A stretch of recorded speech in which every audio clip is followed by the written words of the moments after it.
Shout out to MA. Thank Stephanie. Stephanie. But yeah, okay.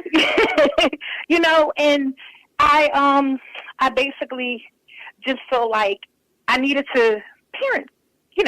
I didn't need no interruption of a third party. I'm mommy, I'm daddy, and that's just what it is. Right. That's just what it is. And I need to focus on getting her through her next chapter. I owe that to her.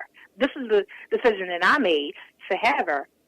And I think that once she's on to the next level, which is the Air Force, that's what we're gearing towards. My baby graduates next Friday. Just sent her off on her prom the other weekend. So, What color was her dress? What color was her dress? I gotta know, because I love fashion. Okay, she had this white, like a mermaid type dress. Oh, man. I couldn't believe it. I cried real tears. Real tears. I cried real tears. Yes, I did. Oh. I'm sure she was gorgeous. Absolutely gorgeous. So she's heading to the Air Force, you said, so she's going to be serving our country, which is amazing. Thank you for raising another person to go serve our country. Well, thank you. That's incredible. Thank you. Yeah. So you've got her on the right track, and that's why I wanted you here, not just because of your unique perspective as a mother in this community, but because you're raising a good kid. And that's all that I wanted on this month, were people that were raising stellar, outstanding, contributing citizens to this world. And that's what you've done with your daughter, Reddz. So my hat's off to you. I really appreciate your contribution. You're sending in a good person. I wanted to say one more thing. Certainly. If I was to do it all over again, I really would. If I knew that the next child would be just like her, I certainly would, because it was well worth it. When I tell you, she gave me the normal amount of problems as a kid would, but she was a good kid overall. When I tell you, let me tell you, my baby is still a good girl. Put her out there, still a good girl, Let me tell you, I just want her to remain a good girl, Don't make me cry real tears, Reddz. I'm proud. I'm just very proud. I'm very proud. I'm proud now. She's a good woman. She's turned to a good young lady. She's a good young lady. And she knows God. She knows God. And that is so important. I think the grounding. Spirituality is huge in my life. I don't care what package you put it in. You've got to have a grounding. And so I respect that as well, that she has a relationship with God and that she knows herself. And she's been allowed under your hand to become the woman that is now going to be going into the Air Force and is graduating and wearing mermaid dresses and making you cry real tears. I just love it. Yes. Yes. So thank you so much for coming on and sharing with us today. This has been a fantastic conversation, a fun one that went by almost too quickly to me. And so I will definitely love to have you back on, especially maybe during Pride Month, and we can talk about some more things. I'm sure you have many more things to talk about from our conversation. You know I do, girl. I know. So you know I do. If anybody would like to get in contact with you or they have questions, and after some of the things you said, I'm sure there's going to be a couple of questions. Is there a way that they can contact you? Now, I'm going to put this on Facebook and link you in, I think, to the Facebook. But is there any way that they can contact you, or would that be the way you would want it to be? I'm sure they can contact me on the book at Knowledge is the Key. So we're talking knowledge, one word, the key is the other. And, just let me know. I'm an open book. Now, is that your email or is that on Facebook? That's on Facebook, and my email is Big Red. That's okay. If you don't want to give out your email, you don't have to, but if you're comfortable.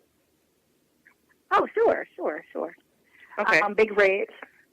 Okay. 1978@gmail.com.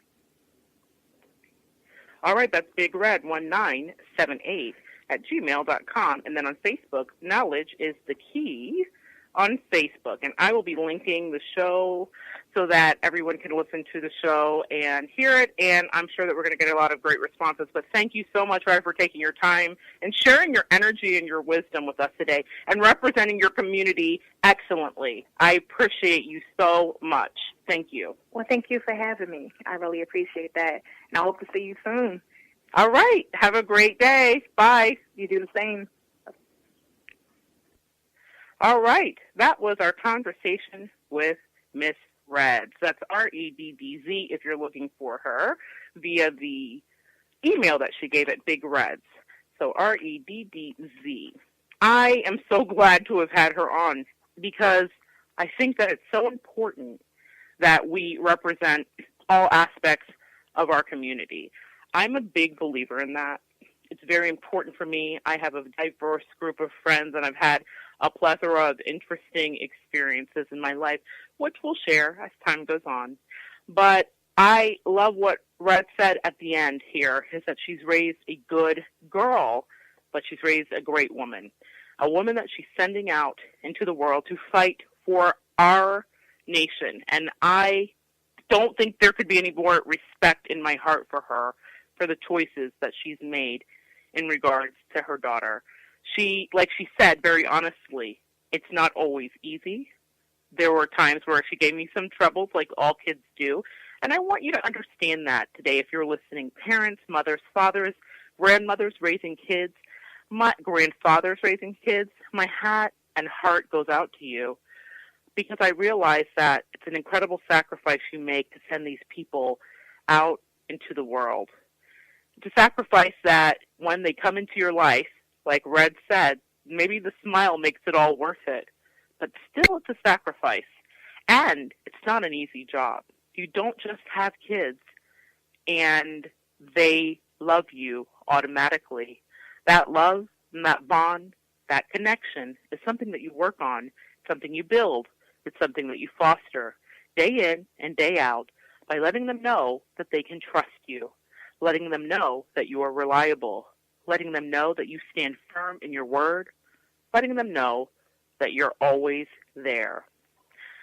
This week, we've been talking about mothers and the diversity of mothers and different mothers and all of that.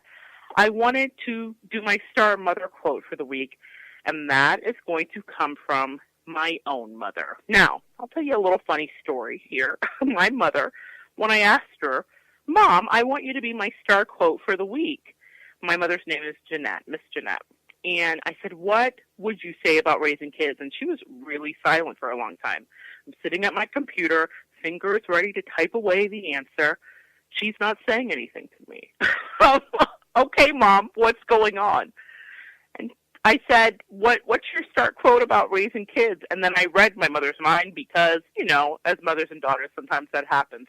Forget about my empathic, intuitive, psychic side. This is just me knowing my mother. I said, okay, tell me what you would say besides, well, I don't know, I didn't raise good kids, because that is my mother. And I said that to her, and she laughed, and the ice broke, and then she gave me the real quote. Now, it's not because she doesn't think she didn't raise good kids. It's because she's very self-critical about mothering. I think that that's something that mothers do. They're often in their heads, aren't we? We're often in our heads. We're often wondering about who we've sent our kids out to be, if we've made the right decisions. And I say we. I am not physically a mother, but I have raised a lot of children in my life. So I understand that feeling of, did I do enough? Did I make the wrong decision? So when I said to my mother, I know you don't think you've raised good kids, but if you could pretend, please tell me what your pretend answer would be. We once went to a photographer, and we were taking a family picture, and the photographer said to my mother, father, my brother, and I, pretend like you like each other. So that's our running family joke. Just pretend like you raise good kids, and we'll go from there. But the quote that she gave me was, being a good parent requires energy, strength, and perseverance, and prayer. That is really the ethos of my mother. Energy, strength, perseverance, and prayer. It's not just what she says you need to be a good parent. It's what she has been. It's what she has modeled. It's what she has done to be an amazing parent. She didn't give up. She didn't raise us to be like the rest of the pack. And at times, like I mentioned with Reddz, I did disagree quite vehemently. I am so very grateful for the woman that she raised me to be. My mother's a proud West Indian woman, and she, again, didn't raise me to be like everybody else. A great example, and I'll share a little embarrassing story, because what would a good mom story be without a little bit of embarrassment? A great embarrassing story about when I was in 5th grade. My mother decided that I should wear a uniform. Now, I went to Stanley Switlick Elementary, a beautiful school in the Keys in Marathon, Florida, and no one there wore a uniform because it was a public school. So uniforms were not required. But there I was in a bright pink dress with a cream button-down shirt. That, I might add, was all handmade by many of the women in my family. My mother has 5 or 6 sisters. 5, excuse me. 6 including herself. And it was farmed out. My grandmother made a piece. My Aunt Carol made a piece. My Aunt Kathleen sent material over from Antigua. From the school, the actual material that the school uses in the country my mother grew up in Antigua, that made the uniforms. So that material was sent over. And everybody had their hands in creating 7 to 8 uniforms for me to wear. Now, let me tell you, that was a character building moment. Can we call it that? Being an empath, I could feel and hear the energy of my classmates and my teachers as I would walk by, and some of them would outright vocalize it. Sometimes they'd say, "Oh, pretty in pink today." Sometimes they'd say, "Don't you ever change your clothes?" You can imagine, kids are cruel. That was not an easy experience.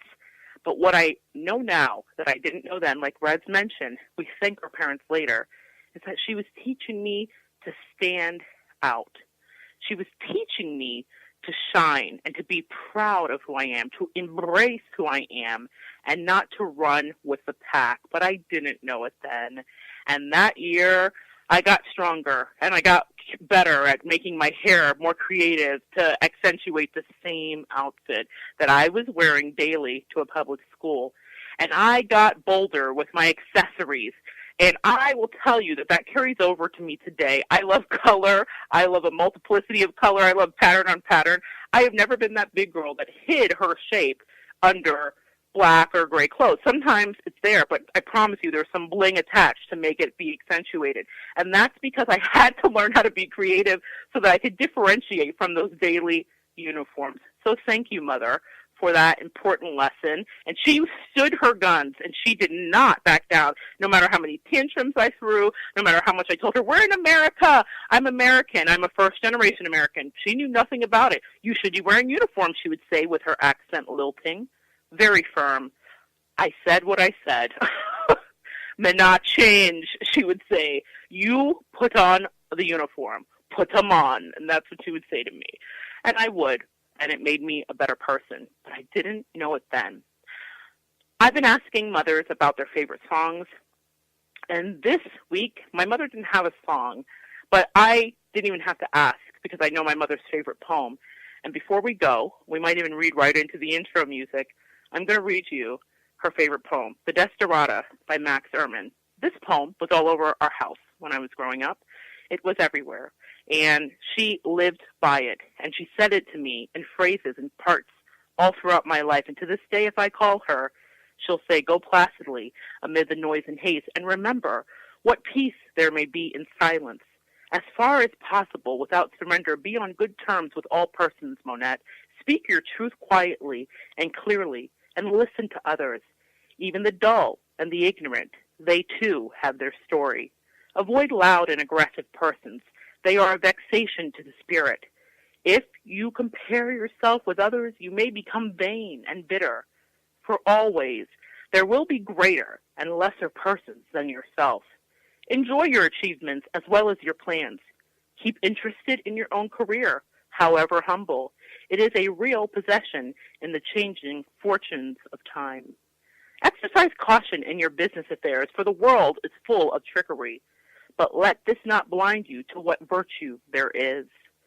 Many persons strive for high ideals, and everywhere life is full of heroism. Be yourself. Especially do not feign affection.